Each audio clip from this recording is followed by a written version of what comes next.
Olá, amigo, amiga, companheiros de caminhada. Sejam bem-vindos ao canal do CEF, o Centro Espírita Fraternidade do Ipiranga. Hoje realizaremos mais um estudo do Evangelho segundo o Espiritismo. Tenha em mãos o seu exemplar do Evangelho e um recipiente com água, que será magnetizada no decorrer do nosso estudo. Mantenha um pensamento tranquilo e no Mestre Jesus. Iniciaremos dentro de alguns instantes. Muito boa noite a todos, sejam todos muito bem-vindos aqui à Caravana do Evangelho, que tem corações aqui conosco e todos os outros que vão chegar, e todos aqueles que nos acompanham pelo canal do YouTube, do Facebook do CEF, essa casa espírita que nos dá essa oportunidade de externarmos aqui as nossas reflexões acerca do tema de hoje. E para nós começarmos, Mauro, você trouxe uma mensagem para a gente? Sim, trouxe. Vamos lá. É do Dr. Bezerra de Menezes, o livro do José Carlos de Lucas, Ser Manso e Pacífico. Quantas doenças seriam evitadas? Quantas crises no relacionamento familiar deixariam de ocorrer? Quanta violência deixaria de ser praticada se o homem fosse manso e pacífico? Como nos conclama o Evangelho do Senhor. O homem precisa mesmo de muita coragem para ser brando e pacífico, pois a brutalidade e a violência são atitudes fáceis e próprias dos que se acovardam nas malhas do orgulho ferido. Nosso mestre, envolto nas armaduras da paz e da mansuetude, vem tecendo ao longo da história a mais audaciosa revolução que já se viu no planeta Terra. Somente no espírito de humildade o homem encontra a paz e a mansidão. Aprendamos com Jesus. O rei solar se apagou em humildade e sabedoria, na estrebaria. Não, o rei solar se apagou em humilde estrebaria. Trocou a companhia dos anjos celestiais pela rudeza de almas que lhe sacrificaram a vida. O governador planetário submeteu-se ao poder das autoridades terrenas, entregando-se em holocausto de amor. Dotado de infinita sabedoria, fez-se entender pelo mais simples e ignorantes. De coração imaculado, fez questão de procurar a companhia dos pecadores, a quem tratou com incomensurável amor. Jamais nos esqueçamos, amigos, das palavras do nosso mestre, pronunciada no Sermão do Monte. Bem-aventurados os mansos, porque eles herdarão a terra. Feliz o homem que é brando e afável, porque sua felicidade está garantida assim na terra como no céu. Obrigado. Muito bom, Mauro, muito bom. E realmente esse texto que você trouxe hoje tem tudo a ver com o que nós estamos estudando aqui no Evangelho, que é a indissolubilidade do casamento. Com a prática dos ensinos de Jesus, que é sermos mansos e pacíficos, quantas coisas poderíamos evitar, né? Quantas discussões, quantos dissabores, quantas doenças também que chegam no nosso corpo físico, não é mesmo? Muito bom, Mauro. E através assim dessa leitura tão reflexiva para todos nós, que possamos nesse momento começar a agradecer ao nosso anjo da guarda, nosso espírito protetor, como queiramos chamar. Vamos agradecer a esse anjo que nos acompanha nessa jornada terrena, onde ali vai nos guiando no caminho do bem. E vamos agradecer também a Nossa Senhora, Mãe Santíssima, que nos envolve com o seu manto azul de luz todos os dias, onde acolhe aquelas dores mais profundas nossas, onde está conosco nas nossas conquistas, nas nossas alegrias. Obrigada, Mãe Maria. E chegamos até o seu Filho, nosso Mestre Jesus. Obrigada, Jesus. Obrigada por caminhar contigo, pelos seus ensinos, pelos seus exemplos. E agradecemos agora a Deus com a oração que o nosso Senhor Jesus Cristo nos ensinou. Pai, Pai nosso que estais no céu, santificado seja o vosso nome. Venha a nós o vosso reino, seja feita a vossa vontade, assim na terra como no céu. O pão nosso de cada dia nos dai hoje, perdoai as nossas ofensas, assim como nós perdoamos a quem nos tem ofendido. E não nos deixeis cair em tentação, mas livrai-nos de todo mal, que assim seja. Graças a Deus, graças a Jesus e a Nossa Senhora Mãe Santíssima. Gerson, você vai fazer a leitura para nós? Sim, vamos continuando aqui no capítulo 22, não separais o que Deus juntou. Item 3 e 4. Mas na união conjugal, ao lado da lei material, comum a todos os seres vivos, há uma nova lei divina, imutável, como todas as leis de Deus, e exclusivamente moral, que é a lei do amor. Deus quis que os seres se unissem, não apenas pelos laços da carne, mas também pelos da alma, para que a afeição mútua dos cônjuges se estenda aos filhos, e para que sejam dois, ao invés de um, para amá-los, tratá-los e fazê-los progredir. Nas condições ordinárias do casamento, é levada em conta a lei do amor? Absolutamente. O que se observa não é a afeição mútua de dois seres que se atraem reciprocamente, pois, frequentemente, esta afeição é rompida. O que se busca não é a satisfação do coração, mas a do orgulho, da vaidade, da cupidez, em suma, em todos os interesses materiais. Quando tudo está de acordo com esses interesses, disse que o casamento é conveniente. E quando as bolsas estão bem equilibradas, disse que os cônjuges estão também harmonizados e devem ser muito felizes. Mas nem a lei civil, nem os compromissos que ela determina podem suprir a lei do amor, se esta lei não presidir a união. Disto resulta que, geralmente, o que foi unido pela força se separa por si mesmo. O juramento que se pronuncia diante do altar se torna perjúrio, se o dizemos como uma fórmula banal. Daí vêm as uniões infelizes, que acabam por tornar-se criminosas. Duplo mal que se evitaria se, nas condições do casamento, não se fizesse abstração da única lei que o sanciona aos olhos de Deus, a lei do amor. Quando Deus disse, sereis uma só carne, e quando Jesus disse, não separeis o que Deus juntou, isso deve ser entendido como uma união segundo a lei imutável de Deus, e não segundo a lei inconstante dos homens. A lei civil é, então, supérflua, sendo necessário voltar aos casamentos segundo a natureza? Certamente que não.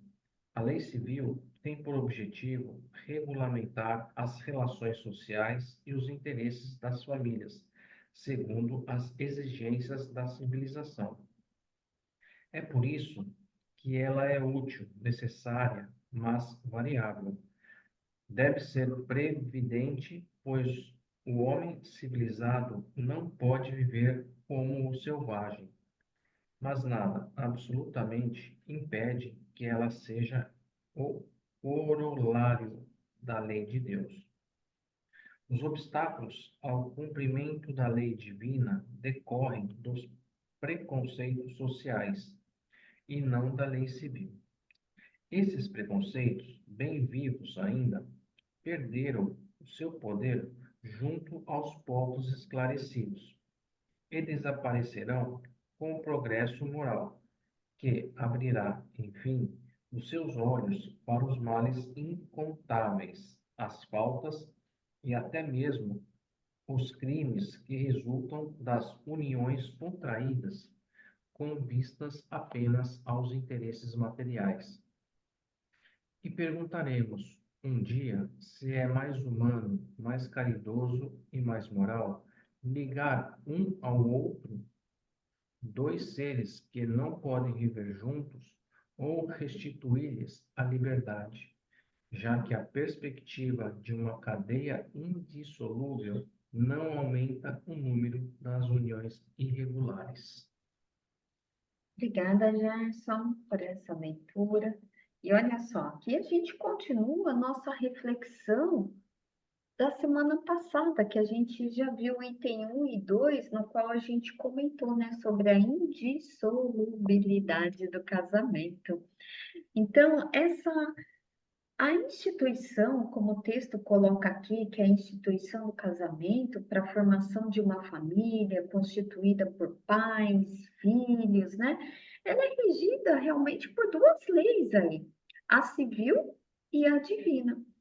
A civil, gente, ela é necessária e ela é útil para regular as relações sociais, os interesses familiares, né, que variam. A gente já viu no estudo que isso aí vai variar muito de acordo com a cultura dos povos, das nações, e deve ser respeitada.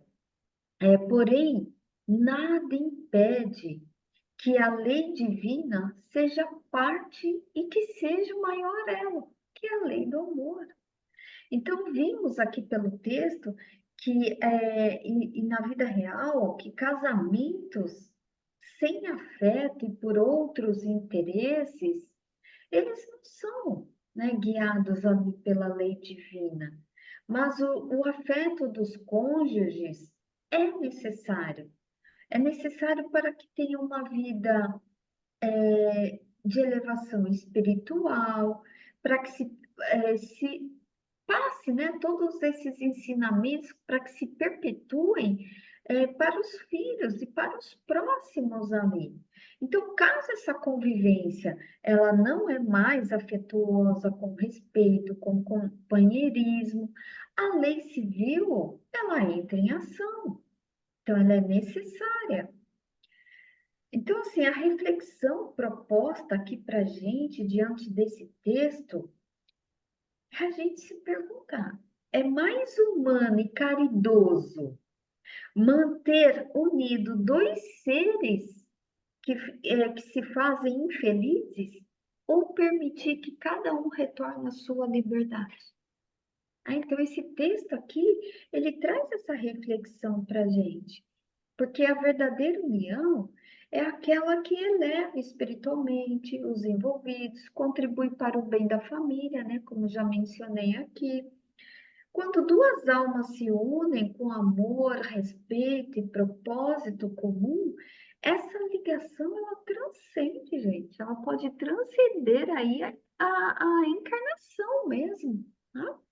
Eu gosto muito de usar uma frase que eu vi, não lembro onde, foi em alguma leitura, mas que Deus não une pessoas, Ele une propósitos.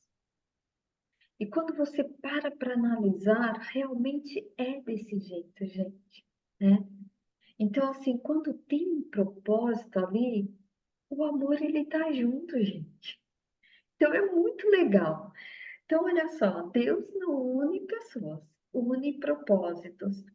E assim, o Espiritismo, ele vem nos esclarecer, também acalmar os nossos corações aqui, humanos, errantes, né? Ele esclarece aqui para a gente que não condena o divórcio, mas propõe que ele seja encarado como uma responsabilidade moral, que cada um experiencia. Porque mesmo sendo uma ruptura, o divórcio, pode ser a chance de um crescimento, gente. Um crescimento, um perdão, um recomeço para cada um. Quantas pessoas eu me incluo nessa quando falo assim, o segundo casamento é melhor? Em muitos casos acontece isso, gente, mas por quê? Porque aquele serviu de muitos exemplos, né? Aqueles errinhos que a gente cometeu, a gente tenta não cometer mais, ou seja, a gente vai indo para o nosso processo de reforma íntima, para a gente ir se melhorando. Então, onde há amor, gente, há Deus. E onde há sofrimento contínuo e desrespeito, é preciso realmente repensar esses caminhos, né? Então, é isso que eu tinha aqui para falar hoje. Deixa eu ver se alguém aqui abriu o microfone. Cleide, pode falar, por favor. Eu achei muito legal essa frase que você falou, né? E ela é bem oportuna mesmo, né? Unir propósitos, né? Em primeiro lugar, propósito de se melhorar e ajudar o outro a se melhorar também, né? Então é uma ajuda mútua. Aí agora eu vou repetir, você vou falar uma frase que eu também já ouvi, né? É bem, eu acho que todo mundo já conhece, que o casamento é uma flor que a gente tem que regar todo dia, né? Como o Luiz comentou na semana passada, né? Que ele falou de Chico, que as famílias não são unidas por acaso, tem um propósito, né? Então, a gente já sabendo disso, a gente tem que lembrar dessas frases que a gente comentou hoje, né? Porque uma vez eu também já ouvi falar que o casamento, para dar certo, a pessoa tem que casar todo dia, né? Né? Lembrar dos propósitos, entender o outro, buscar sempre ser o melhor, se permitir ser feliz e fazer o outro feliz. É fácil? Não, né? Mas a gente está aqui para aprender o quê? A lei do amor, que é a lei que Jesus disse. Às vezes a gente fala, ai, não sei nem porque tem esse capítulo, né? Mas com certeza tem um propósito, né? De fazer a gente lembrar dessas coisas, né? Era só isso que eu queria dizer. União é um grande aprendizado, né? É um grande É, aprendizado. nada é em vão, né? Muito bom, Cleide. Então vamos lá. Então, olha só, como mais ninguém abriu o microfone, então, através dessas reflexões que nós tivemos aqui no Evangelho, que falamos tanto da lei do amor, vamos agora todos nós juntos praticarmos essa lei através das nossas melhores vibrações, onde tiramos de nós íntimo aquilo que há de melhor, vibrações de amor, de paz, de luz, de harmonia, de alegria, onde vamos levar para todo o universo, para as várias moradas na casa de nosso Pai, para o planeta Terra, que chegue naqueles corações mais endurecidos, onde ainda há guerra, confrontos, e vai chegando até o nosso Brasil, chegando em todos os lares, de todos os estados, cidades, bairros, e vai chegando a todos os enfermos, essas vibrações, aqueles enfermos do corpo físico e da alma, aqueles que passam por estados de perturbações mentais, aqueles que estão passando por crises de ansiedade, de depressão. Vamos levar essas vibrações para que se fortaleçam na fé e que essas vibrações se estendam a todos os seus familiares, vibrando pelas crianças, pelos jovens, pelos idosos, que todos sejam tratados com amorosidade a quem quer que chegue até eles. E agora, nesse momento,